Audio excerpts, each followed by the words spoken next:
Hi mga kabokbok, welcome to my bokbok vlog. Kakaway ko nga lang pala galing trabaho. Kaya nga naman ikinuha ko na agad yung susi para buksan ko yung pintuan. At pagbukas ko nga, ay binuksan ko na agad ang ilaw. Pagpasok ko, bumungad sa akin na malinis at mabango kong kwarto.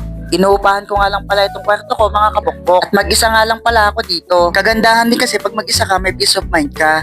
At ganito nga lagi ang point of view ko pag uwi galing trabaho. At sa mga oras nga na ito ay gusto ko na magpahinga. Dahil nga sa pagod, ibagsak na talaga yung katawan ko. Sa totoo nga lang mga kabokbok, hindi lang naman sa physical na katawan ako pagod. Dahil pagod din yung utak ko kakaisip sa mga problema kung paano ko susolusyonan. Tutulog na nga sana ako. Kaso naalala ko maglalaba pa pala ako ng uniform. At naalala ko rin, hindi pa nga pala ako nakapagpalit. Kaya nga naman dali-dali na ako tumayo para makapag-asikaso. At hinubad ko na nga itong uniform ko. At pumunta na nga ako ng CR para makapaglaba. At nung bubuksan ko na nga yung guipo ay walang lumalabas sa tubig. At sabi ko nga niyan, oh my god, walang tubig, paano to? Kaya nga naman, tiningnan ko yung lababo namin kung may tulo. Kaso nga, yung pagtingin ko ay wala rin. Naku, paano ko kaya lalaban yung uniform ko? Eh wala akong gagamitin. Kaya naman ay nakaisip ako ng solusyon.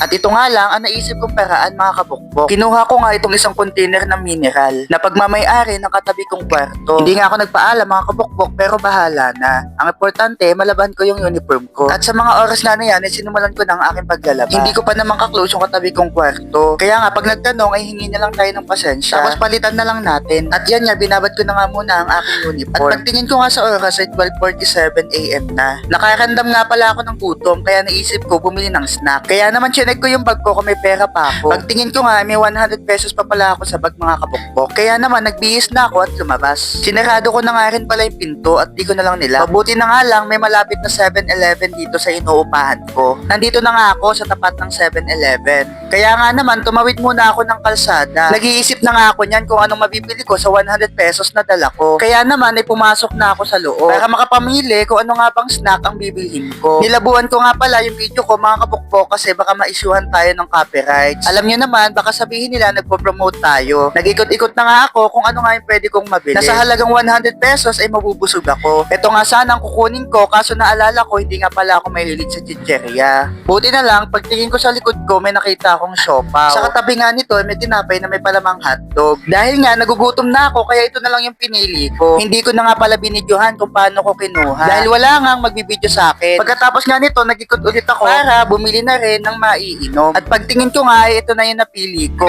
Total, puro alak naman ang laman ng bituka ko. Kaya, okay na rin to. Kinuha ko na nga at dumiretso na ako sa kahera para makapagbayad at makauwi na. At yan nga yung pagkain na nabili ko. Kaya naman, inabot ko na yung dala kong 100 pesos. Pagkatapos ko nga magbayad, ay lumabas na ako. Saka ko lang naalala na hindi ko pala nakuha yung resibo. Pero sa dala ko na 100 pesos ay may sukli pa ako na 24 pesos. Sa mga oras nga na iyan, mga kabukbok, ay natatakot ako mag-video sa kalsada. Kasi naisip ko na baka mahablot yung dala kong cellphone. Bakas nga sa mukha ko yung antok at gutom. Kaya naman, pagdating ko sa kwarto ko, ay tinanggal ko na sa paper bag.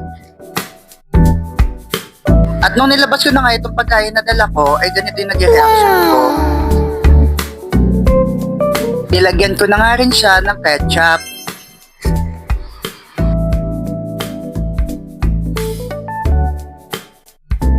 At pagkatapos ko naman lagyan ng ketchup, ay sinunod ko naman lagyan ng mayonnaise.